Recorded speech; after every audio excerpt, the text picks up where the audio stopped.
প্রথমে ৬ জেলায় সেনা মোতায়েন এবং পরবর্তী সিদ্ধান্ত সেনাবাহিনীকে ম্যাজিস্ট্রেসি ক্ষমতা দেয়া।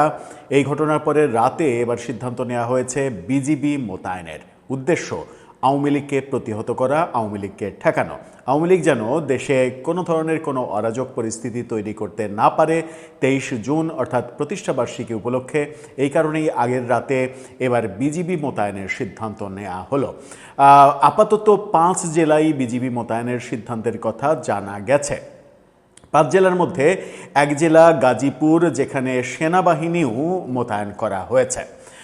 এই ঘটনা যেমন একদিকে ঘটছে, অন্যদিকে সারা দেশে এটা নিয়ে ব্যাপক তল্লাশি, ব্যাপক ধরপাকড় এই ঘটনাগুলো ঘটছে রাজধানী সহ বিভিন্ন জায়গায় আমরা গণমাধ্যমে দেখতে পাচ্ছি। চলুন বিজিবি মোতায়েনের এই সিদ্ধান্ত এবং সারা দেশের পরিস্থিতি এবং বাস্তবতা কি হতে চলেছে সেটা নিয়ে আলোচনা করে বোঝার চেষ্টা করে এই ভিডিওতে থাকবেন পলিটিক্স টিভির নিয়মিত আয়োজনে।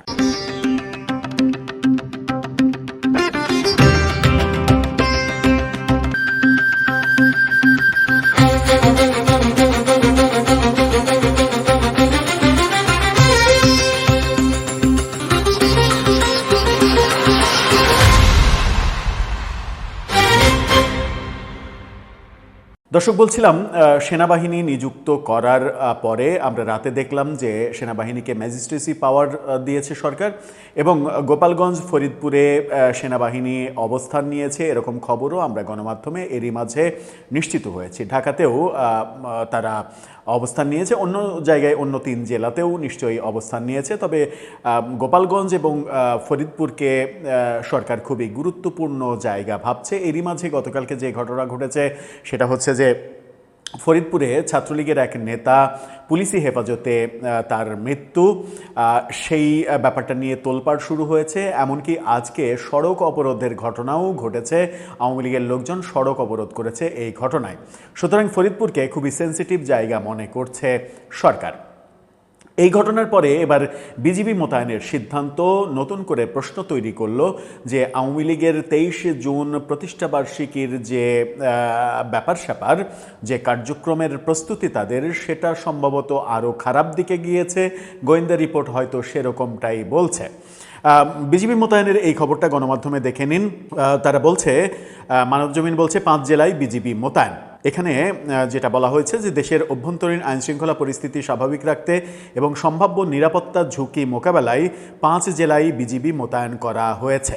সংশ্লিষ্ট জেলা প্রশাসন এবং আইনশৃঙ্খলা রক্ষাকারী বাহিনীর সঙ্গে সমন্বয় করে সোমবার আজকে সন্ধ্যা থেকে ৩০ জুন পর্যন্ত এই সিদ্ধান্ত বলবৎ থাকবে। অর্থাৎ সেনাবাহিনী ৩০ জুন পর্যন্ত থাকবে, বিজিপিও ৩০ জন পর্যন্ত থাকবে। সেনাবাহিনীর সিদ্ধান্ত দিনের বেলায় হলেও আজকে রাতে এই সিদ্ধান্ত হয়েছে বিজিবি মোতায়েনের সিদ্ধান্ত।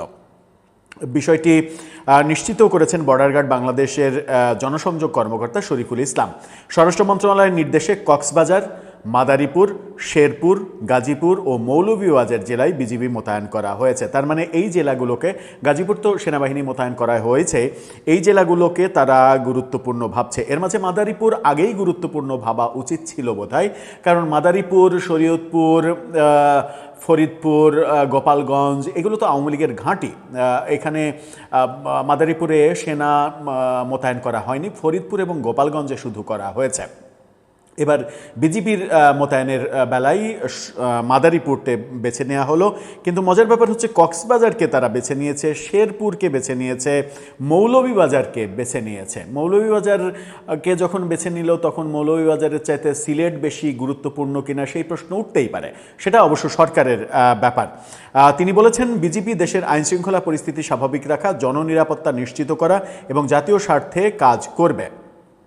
এর আগে সেনাবাহিনী নিয়োগের খবর তো আমরা জানি। এই ঘটনা যখন আমরা দেখছি তখন একেবারে দৃশ্যমান যে ব্যাপারগুলো দেখছি, আওয়ামী লীগ ছাত্রলীগের কর্মকাণ্ড যেমন দেখছি, তেমনি পুলিশ এবং আইনশৃঙ্খলা রক্ষাকারী বাহিনীর ব্যাপক তৎপরতা দেখছি। বিশেষ করে রাজধানীতে আজকে সারাদিনে যে ঘটনাগুলো ঘটেছে সেগুলো খুবই গুরুত্বপূর্ণ। পথচারীদের তল্লাশি, গাড়ি তল্লাশি, বাইক তল্লাশি, এই ঘটনাগুলো ঘটেছে। দুইটা ছবি আপনাদেরকে দেখাতে চাই। আইনশৃঙ্খলা রক্ষাকারী বাহিনী গাড়ি থামিয়ে তল্লাশি করছে, গাড়ি থামাচ্ছে, এরকম একটা দৃশ্য। আরেকটা দৃশ্যে দেখুন যে একজন মোটর বাইক চালক সম্ভবত দুইজনকে আটকে আইনশৃঙ্খলা রক্ষাকারী বাহিনী তাদের তল্লাশি করছে। এই ঘটনাগুলো ব্যাপক হারে চলেছে আজকে ঢাকা সহ সারা দেশে। এই ঘটনা যখন ঘটছে তখন আবার দেখছি যে ছাত্রলীগ তারা একটা বড় ঘটনা ঘটেছে, তাদের একটা বিজ্ঞপ্তি চোখে পড়েছে। সেই বিজ্ঞপ্তিতে আমরা দেখছি যে বাংলাদেশ টেক্সটাইল বিশ্ববিদ্যালয়ের নতুন কমিটি গঠন করেছে। মানে যখন পুলিশ তাদেরকে ঠেকাতে ব্যস্ত, আইনশৃঙ্খলা রক্ষার জন্য সেনাবাহিনী, বিজেপি তাদের মুখোমুখি হচ্ছে সরকার, ঠিক তখন ছাত্রলীগ মানে সদর্পে তাদের একটা বিশ্ববিদ্যালয়ে কমিটি ঘোষণা করছে। তাদের এই প্যাডে বিজ্ঞপ্তিটা দেখে নিন। সেখানে বলা হচ্ছে যে জাহিদ হাসান জয় সহসভাপতি, মানে তিনি সভাপতি, সহসভাপতি খন্দকার তাজ মোহাম্মদ, সহসভাপতি ফারহান ইশরাক জিসান, সাধারণ সম্পাদক আলী মাহমুদ হাসান প্রতীক, যুগ্ম সাধারণ সম্পাদক কাজী আল ফায়েদ আকাশ, সাদ্দাম হোসেন এবং শেখ ওয়ালি ইনান, অর্থাৎ ছাত্রলীগের নিষিদ্ধ ছাত্রলীগের যে সভাপতি সাধারণ সম্পাদক, তাদের স্বাক্ষর করা এই প্যাডটা আজকে ঘোষণা করা হয়েছে। এই সিদ্ধান্তটা তারিখ দেখছি 22/6/2026। তার মানে পুলিশের এবং আইনশৃঙ্খলা রক্ষাকারী বাহিনীর ব্যাপক প্রস্তুতির মাঝে ছাত্রলীগ আবার প্রকাশ্যে কমিটি গঠনের সিদ্ধান্ত চালিয়ে যাচ্ছে। এই কার্যক্রমগুলো, দুই পক্ষের এই অ্যাক্টিভিটিসগুলো বলে দিচ্ছে যে 23শে জুন কেন্দ্র করে খুব একটা যে মানে শান্তিতে থাকার সাধারণ মানুষের ব্যাপার রয়েছে, আতঙ্কের চিন্তা করবে না, সেরকমটা বোধহয় না ঘটার সম্ভাবনাই বেশি।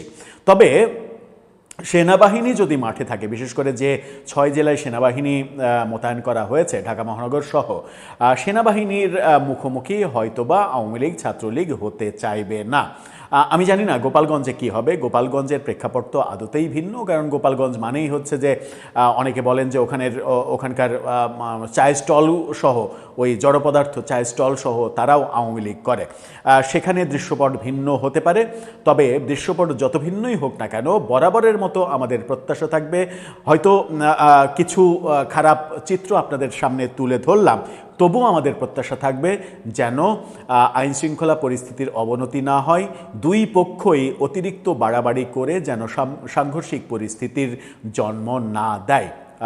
যত প্রত্যাশাই করি না কেন, একটা উদ্বেগ, একটা আশঙ্কা থেকেই যাচ্ছে।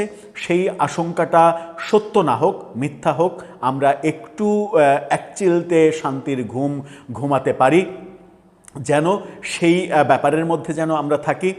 বিশ্বকাপ ফুটবল চলছে, রাতে আর্জেন্টিনা মুখোমুখি হচ্ছে তাদের প্রতিপক্ষ অস্ট্রিয়ার সঙ্গে।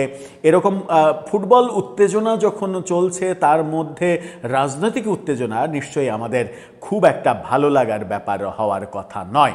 তবু অপেক্ষার মাঝেও প্রত্যাশা খারাপ কিছু না হোক। দর্শক, আপনার মতামত জানিয়ে লিখতে পারেন আমাদের কমেন্ট বক্সে।